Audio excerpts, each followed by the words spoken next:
Well, good afternoon, everyone. Thanks for joining us today. Great to see everyone. We were just talking about how beautiful it was outside. So sorry for keeping you inside at lunchtime, but I promise you this is going to be well worth your time. So, without any further ado, we're going to move right into today's program. Thanks for joining us for our 100th anniversary leadership series. I do want to thank our two sponsors, AES Clean Energy and Business Your Way. And with that, speaking of business your way, I'm going to turn it over to Miss Marianne Clyde to introduce our speaker for today. Thank you, Carlton. I am so excited to get to introduce Courtney again because the last time she did a seminar for us, it was really well received, and the not just the content, but the way she did it and the interaction she stirred up with among our participants. So let me just tell you that she's a senior consultant with Giant, which is a personal development firm that specializes in developing the potential of people. She loves working with those who want to reach their full potential. And since 2017, Courtney's been used her deep listening and innate people skills to help leaders and organizations of all sizes and industries to transform into leaders worth following and companies that people want to work for. Courtney, I cannot wait to hear what you have to say about words that can transform your team. It promises to be a really valuable session. So welcome. Fantastic. Thank you. I'll go back to screen sharing. I just like you guys to be able to see everybody when we first joined. So while I'm introducing myself, I would love to know where you're from. So if you could go ahead and put it in the chat, and that's something that you're going to find. I'm going to ask you to use the chat. We're going to use some breakout rooms. This is not just going to be me speaking at you for 45 minutes to an hour. It's going to be highly interactive, as Marianne said. So as Marianne said, my name is Courtney Jordan. I live in Virginia, and I'm a UVA girl. This is my actual license plate. That is not Spirit New York. That is Sportney. That is a Courtney who loves sports. That is all sports. And unfortunately, Monday evening, I had to stop saying that UVA are the defending national champions in basketball. It was a fantastic 2-year run now. I can't, for 2 years, the longest ever, I got to say it. So I have stopped that. This bottom left corner, I love to travel. I'm an introvert, believe it or not. People say, oh, but you speak to people. I'm like, yep, I am. I process internally. I recharge on my own. This is a small island. Well, it's actually a large island in the Bahamas, but there's only 9 miles of roads there. And it's basically Bahamian camping. And 2 weeks ago, I got to go after 2 years of not being there, thanks COVID. So you have gotten me refreshed and relaxed and recharged. This is my lovely family. I am one of 3. I'm a middle child. If you all know anything about birth order, that holds true. Always looking for fun and adventure, and also a peacemaker. I have 3 lovely nieces and a little nephew that call me Aunt Coco. You can call me Sportney, but you cannot call me Coco. I probably will respond, let's be honest about that, but Sportney is the preferred nickname. I live in Loudoun, so I'm not too far. I actually was born in Fauquier, though. I grew up in Upperville for the first 6 years of my life before moving to Fairfax. So I'm just hitting all of the Northern Virginia counties here as I've grown. And last but not least, a fun little fact about me is that I play competitive cornhole. At least I did pre-COVID. I will get back there. Some of the leagues have started, but they are very restricted. And I do golf as well, but cornhole is funnier. So therefore cornhole made the slide. So that's it. So who is Giant? Most people are like, oh, the grocery store? We're going to have a workshop done by somebody from the grocery store. No. Only in this area of the country do we have that problem. But we're a worldwide country or company that we really focus on people intelligence. As Marianne said, we're looking to unlock the potential of organizations by unlocking teams and unlocking individuals. We really feel that leadership development and people development doesn't have to be slated for just the top tiers. It should be accessible to everyone. Giant was founded as an events company. If you've ever heard of LeaderCast, so Chick-fil-A LeaderCast or Catalyst, even the John Maxwell brands events used to be owned by our company. They're fantastic. We still support them. We've got a great relationship with them forever. But what was happening was our CEO was getting calls saying, hey, that was so fantastic. I'm going back recharged. I'm refreshed. I'm inspired by, all of these fantastic leaders we experienced. But what's next? And really the only thing that they could do was, have you bought your ticket to next year? Being an events company. And so he sold all that and started Giant, the consulting arm. So how do we do it? How do we develop people?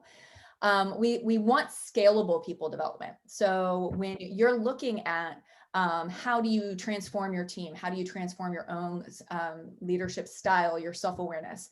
We look at we want to create a leadership language that's objective, it's common, and it's viral. This being so that it is, everybody knows what X means, right? So if I say X, I mean X.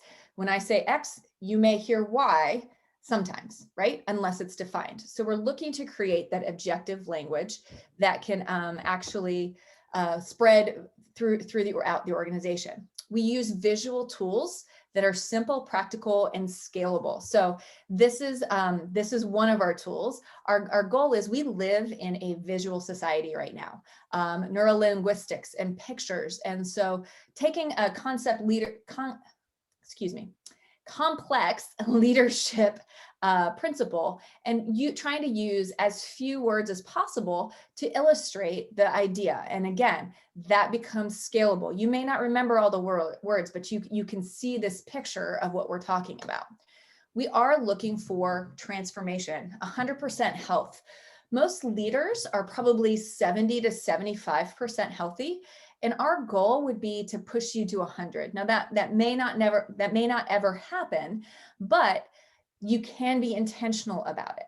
And you can't give away that which you don't possess. So if you're not healthy, that is what your team is experiencing. That is what your family is experiencing. And that is what you yourself are experiencing, because you speak to yourself more than anyone else does in the entire day, right? It's your mindset. So we're after your personal growth first, and then transforming your team performance. And we do that through this intentional multiplication process. So there's informing, training, coaching, and apprenticing, and that's a whole other, we have a whole other plan for that. But really, how are you multiplying? Not just adding, not subtracting, and definitely not dividing on your team.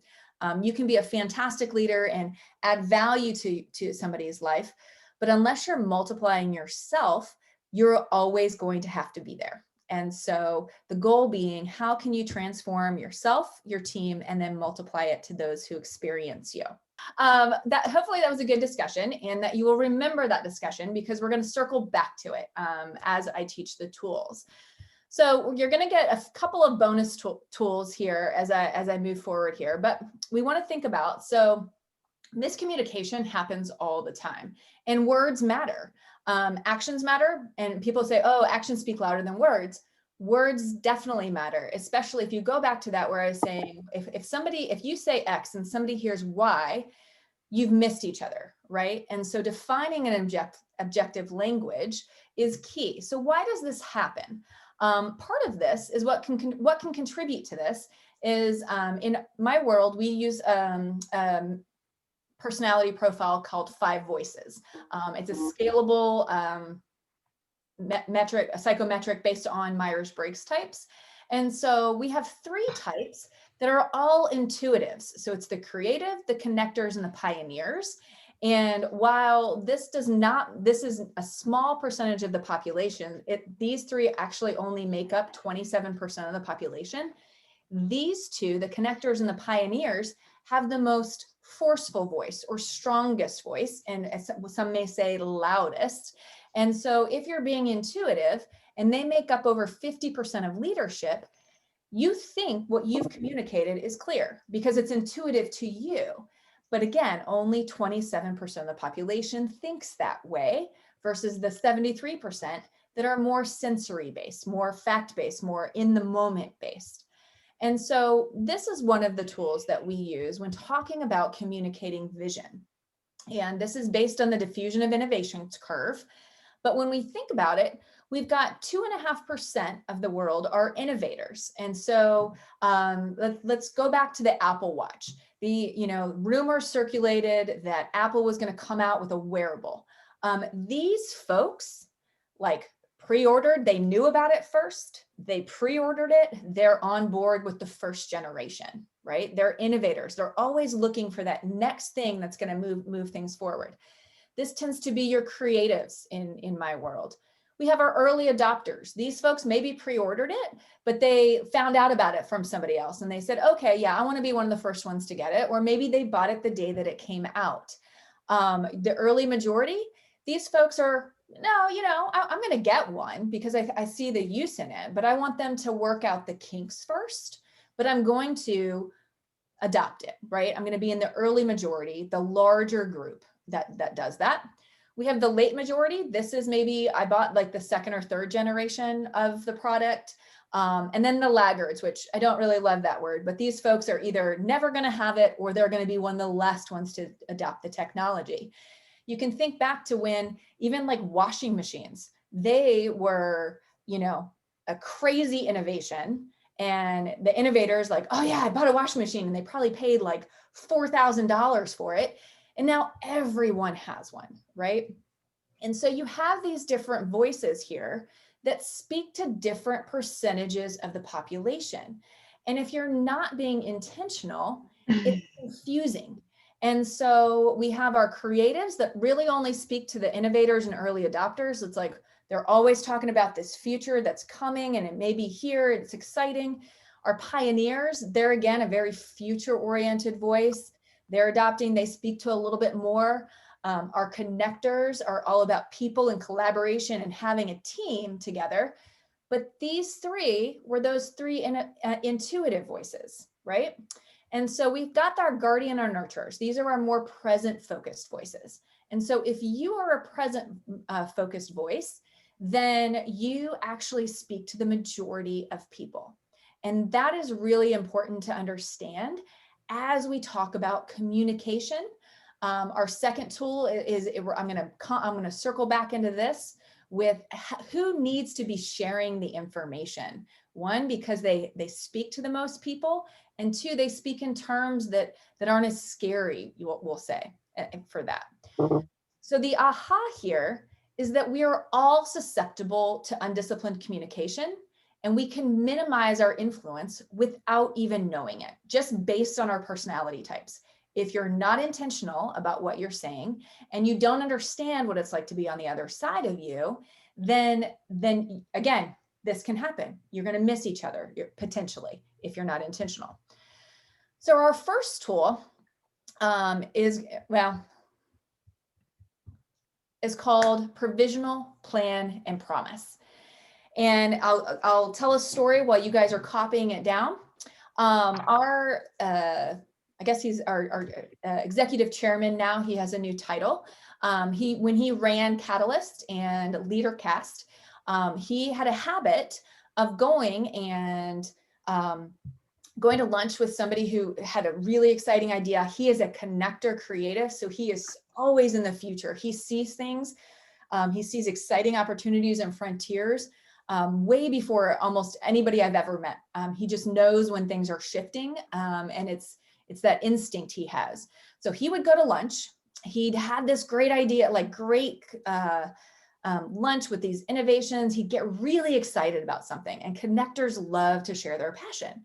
So he'd come back from lunch and he would kind of find the first person he ran into and be like, oh, hey, how's it going? Because he wanted to share what he had just heard, because that's what connectors do. And most often it was an intern. It was like a 20, 21-year-old, maybe new college grad. And they're looking at him going, oh my gosh, the CEO of my company is in my cubicle and he's telling me all about this great stuff. And what do I do with it? And they would get very, very confused because he's like, hey, let me tell you what I'm excited about. And he would like say all these things like, oh yeah, I think we're going to do this. And I think we're going to do that. And I can see when we're going to be able to do this. And if it didn't have anything to do with their job, they would go, well, what do I do with it? And end up going to the director of their operations, Chris, and saying, Chris, Jeremy just told me about this idea. I am so slammed. I can't get that together for him. Like, that's not going to happen right now. And Chris would look at him and say, if he did not give you a deadline, you do not need to worry about this. Okay. The way that Jeremy spoke was provisional. Everything was just a brainstorm. It was just an idea. It was a possibility, but there was no plan. Chris had to go into Jeremy and say, Jeremy, you have to stop talking to the interns, because what happens is they think that you want them to do a job, and then they get off track. They lose time on what we actually need them to be working about. Well, unfortunately, Jeremy got the reputation for being, oh, he's just speaking provisionally again. He's just speaking provisionally again, until he wasn't. And so when he actually needed them to execute on something, his influence had been undermined, because he was known for being so provisional, for just throwing out those ideas. I don't know if you've ever worked for somebody, or maybe this is you. You walk in and you say, you're talking about a project, you're talking about an idea. And then next thing you know, you work on this project. Maybe your boss gave you a project, you work on this project, and 2 weeks later you give it to them. And they're like, why were you working on that? Well, you told me you wanted it, so I finished it, right? And so that may have just been a brainstorm. It wasn't an actual plan. And so when we look at this tool, we have provisional. It's a low level of certainty. Everything's on the table. We're whiteboarding, we're brainstorming. Hey, this is just a provisional idea. That means nobody has to do action on it necessarily. We're just thinking about it. Nope, this is a plan. Plan is a higher level of certainty. Plan means that with the information we have, this is what we are going to do. This is how we are moving forward. Promise, this is what we're doing. You can take my word to the bank. Nothing is stopping this, okay? Let me give you a personal example here. Who has kids? Anybody have kids? Okay. Anybody ever said, hey, maybe we'll go get some ice cream today? And then heard, you said we're going to get ice cream. And you're like, no, maybe. I said, maybe. Little kids hear everything as a promise, right? Each one of you have a different way that you hear words, and you may also speak in a different way. I am a very flexible person. Almost anything that I say, unless I unless it's a date, it's a time, it's set, it's a plan, right? When I do that. But when I'm just throwing out ideas like, oh, it'd be so fun to do this, or it'd be great to do that, I speak very provisionally. I've got a leader of a real estate firm. This has changed the way they communicate, because he is a pioneer connector, and almost everything is provisional. And his headquarters staff was running around like chickens with their head cut off, because he would have these great ideas about ways they could grow, ways they could expand. And so then his team would start researching them, and he'd say, we're not doing that. Or that's like 6 months 6 months off. We don't need to do that now. But they would have felt that they wasted their hours of work because he did not clarify. So now he say, hey, this is just provisional. I want to put it on your radar. Okay. The question to move from provisional is, what kind of information do we need to do to make a plan? How do we get this to plan? And then when does this become a promise? And so if you clarify these 3 terms with your family, with your friends, with your team, it can really change the way you function as far as capacity and effectiveness. Again, another personal example, our co-founder, he lives in London, and he came home from a trip over here. He came home late. He rolled into bed with his wife, and he's like, oh dear, I think we're going to have to move back over the pond. I just can't do these trips anymore. And he woke up to find her crying in the kitchen, like tears, making a list. He was like, dear, what is wrong? Helen, what is happening? Well, you said that we're going to have to move again, and I'm just trying to work out everything, like with the kids, how we're going to tell the grandparents, how we're going to do it. she was a very plan and promise person. She was a nurture guardian. He speaks very provisionally, but everything he said, she took as a plan without that clarification. Now, anytime they talk about whether it's a trip, whether it's a new strategy, whether it's a new business, it is always couched with these terms, okay? So sometimes people laugh at me because I'll say, they'll ask for a date on the calendar and I'll say, great, I put it on as provisional, we'll move to plan later. And they'll look at me and go, what? And then I explain that it's provisional, like we're still kind of in the exploratory phrases. They're like, oh, that makes sense. So this is provisional, that's a plan. No, my promise, you can take it to the bank. And the reason why promise has to matter is because you don't want to lose influence. So if you make a promise to someone and then go back on it, you lose the influence with the people that you're around. Anybody have an example of where they really could have used this and changed the situation? Would love to hear somebody. But if they had clarified, or if somebody had clarified with them, what would that have looked like? How could this have changed? You guys are like, no, it's a dumb tool. Well, I mean, you know, I kind of talked about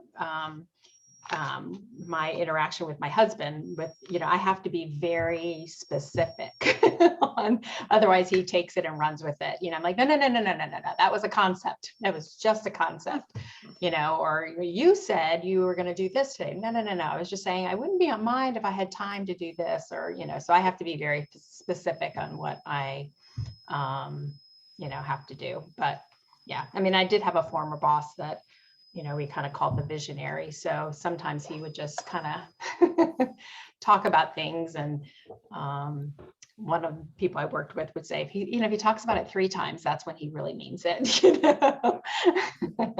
So and in fact, if he had just said, hey, this is provisional, okay, now it's a plan. Right. So then you could just like kick it out of your head, you know, for a while. Then you're like, does he, doesn't he, doesn't he, doesn't he, you know, kind of thing. So that's the game we would play all the time. But yeah. Gotcha. Anybody else where they could use provisional? It could be with a kid. We talk about our tools are industry agnostic, our family agnostic. We use them with families all the time. So other communication. I think we talked about with our families, but also, you know, David had mentioned as well that when he has a meeting and there's a lot of ideas floating around and it's very provisional, he always likes to get down to the, okay, let's narrow it down and start to make a plan. And so he does use that language in meetings, and it sounds like it would be very helpful. Right, Dave? Sorry, I was on mute. I do. And I think when we have idea sessions, I try to bookend things by saying, well, what would this look like? And then we have that provisional conversation. And then we bookend it with another statement that says something along the lines of, okay, well, we're not doing anything differently right now. We're not going to move the world right now. This is just that initial conversation to figure out what ideas would get us from point A to point B. Maybe we need to do a little research. Let's look at this, and we'll maybe carry it away with a couple small things. I guess that's kind of a plan. But sometimes we look at it and say, yeah, you know what, with this something coming up, maybe we need to put this off for 4 months and let's revisit this conversation. We're going to have that again in 4 months.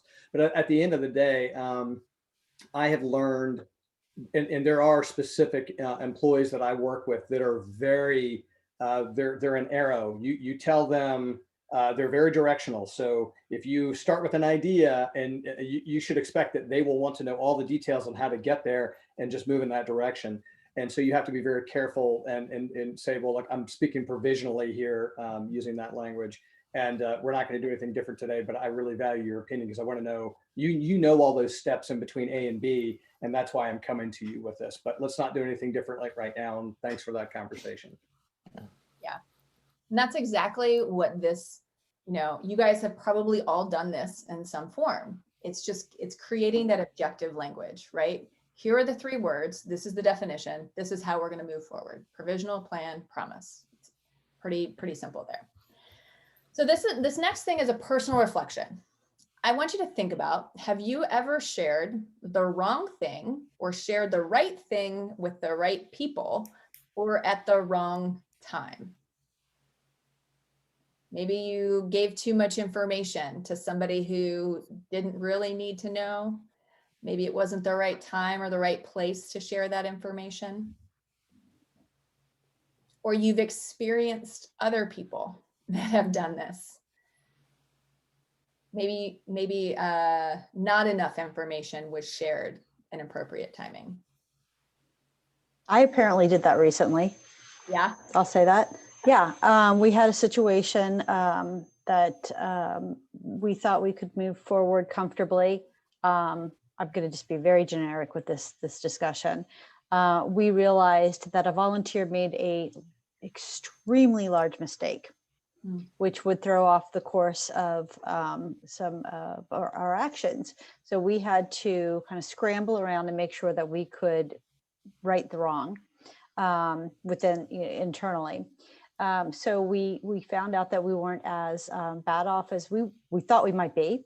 But I had to talk to the rest of our staff and say, here's what we found. Here's what the true number is, and this is what we're going to need to do. We're going to need to work hard to make sure that we're fundraising correctly and, blah, blah, blah, move forward. Well, and my boss thought that I probably shouldn't have shared that because he loves to dream and he loves to keep everything pretty positive. And I listened to him and I said, well, I think it was still important to let them know. And that it was more of a sense of opinion than anything else. Well, even today, I've had two people come back up to me and say, I'm still glad that you told me about that situation at the time. It was better for me to know so I could plan out my specific strategy for this new campaign. And I'm not saying this to pat myself on the back. I'm only saying this that I think sometimes we're told that we're doing the wrong thing or sharing things at the wrong time, but I think that's more of an opinion than anything else. I think sometimes our other staff members may become scared about sharing certain bits of information. But when you're trying to work collaboratively, sometimes you need to make sure that everybody fully understands what the current situation is. And I think what you just said is a matter of opinion. It can be, right? Was it the right time? Was it the right place? This next tool actually gives you a filter to help make that decision, right? So it's called Discretion and Discipline. And there's 3 questions you ask yourself when you have information and you're trying to communicate to your team, to an organization, to the public even, what to share. So how much, who to share it with, are they the right people? And then when to share it. Is now the right time? And I'm going to break these down a little bit further. So, we'll come back because I know you guys are writing in your worksheets. But this is the first one. What to share? How much? So asking yourself, why are you sharing it? What's the purpose? What's the intent? Is it primarily for your benefit? So like I go back to my Jeremy example where he was just so excited. He was sharing things because he needed to get them out. He shares, he connects, he's excited about things. So it had no benefit for the people that were hearing it, but you can ask yourself that question. Why am I sharing it? Is it primarily for my benefit? 2, how are the different voices going to respond? And this is, again, you all don't know 5 voices, but everybody has a different personality. So if you think about your team, David said he's got an employee who's like a straight arrow, like goes directly from idea to implementation. So if you share something, are they going to be fearful? Do they hate change? Are they going to, start worrying, work themselves out? So understanding how every voice is going to react to it can help. And then 3, have you used your advisory board? This may be a group of folks. So if you're leading an organization and you have to communicate something to the public, if you just decide to share it, you may not actually understand how different people are going to react. So what Jeremy started doing is he would go to his executive board and he would say, hey, I think we need to say this, to the company. We need to say this to our board. We're saying this to our advertisers. And he would ask the executives, what do you think? And it would be a filter for him in order to actually speak. And then what he ended up finding out, if we go back to that communicating vision, he was a connector.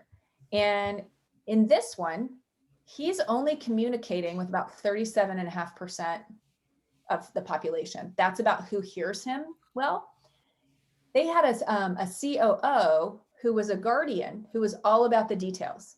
And everybody knew that if he had vetted it, it was solid. Oh, the due diligence has been done. It's not just one of Jeremy's harebrained ideas. It's not flash in the pan. It's not, pie in the sky. So Jeremy started as a leader, knowing himself to lead himself, turning it over to the COO to make those communications, realizing that more people could actually hear what he was saying. So that's what to share. How much do you share? How much information? 2, who to share it with. Are they the right people? Do these people need the information right now, right? Does it affect their day-to-day job? Does it affect what they're doing? Is it going to be a massive change that's going to change the way you operate and it's happening tomorrow? Yes, they probably need that information. Sometimes leaders wait too long to give information. And then it's like, whoa, what do you mean? And it's like, go, house is on fire with that. 2, do you trust their integrity? Will they keep it confidential? There are situations, maybe with mergers, acquisitions, maybe new directions of an organization that really do need to stay confidential until they are completely hashed out in public knowledge. So thinking through the lens, are these people going to keep what I'm telling them confidential? 3, is this a safe relationship to brainstorm and think out loud? Again, sometimes it's not. It may get out, and that's that integrity piece as well. Or maybe they're going to be running with it. So is this a safe person to share the information that you have? Lastly, when to share it. Is now the right time? Why do they need to hear it now? Can it wait? Is it something that can't wait? In Melanie's example, she had multiple people thank her for sharing it because it helped them plan. So while, up above did not think it was necessarily the right time, this filter actually being able to describe why this information was important. It's important because we need to plan going forward. So we need to share it now, having that question. Next question, is this the best context to share this information? So maybe it's the right information and it's the right time, but maybe you're not in the right space, the actual physical space. So when we think about communication spaces, there are very few people that are in our intimate circle, right? This would be a one-on-one meeting. This is an intimate meeting between people. Then we have our personal, so this could be, maybe you're meeting 2 or 3 people. The social space is a little bit larger. And then you've got the public, which maybe it's like a convention or a speech. We actually had a client announce a major company change at a company conference that folks were not ready for to hear. And it was a disaster afterwards because he hadn't thought through the announcement. How were people going to react? So when you think through the context of sharing it, is it the best space? Is this, I need to have a one-on-one conversation with them? Or this is something I can discuss in the organization as a whole, or a team meeting, it's fine to talk about. Or, I've done my advisory board, so now I can announce it to all of our volunteers, to the community as a whole. But thinking through, where is it? Asking somebody something deeply personal or talking to them about a job performance at a happy hour, probably not the right time or the right context, right? It's thinking through when and where to share that information. Lastly, will sharing now increase productivity and engagement or cause confusion? So actually being intentional, thinking, if I share this information, will they be confused about where we're headed? Will they confused about what their role is? Will they be confused about what I actually need to do them right now? Or is it going to help them bring more productivity or engagement? If it's something exciting that is coming, that's going to be really a move forward for your organization, then when to share it you decide that it may increase people's engagement and excitement. Like, yeah, I can push harder for this because of that, right? They see the future, they've been given the vision, and it makes them excited, especially if it's a move that really moves the organization forward. So again, what to share, how much, who to share it with, are they the right people, and when to share it is now the right time. So again, this is a way to discipline your communication when you're building teams, when you're working with your family, and such. Questions before I give you guys, I have a take-home question for you guys, especially if you're leading a team. Would love for you to be intentional just in your personal leadership. So any questions before I share that?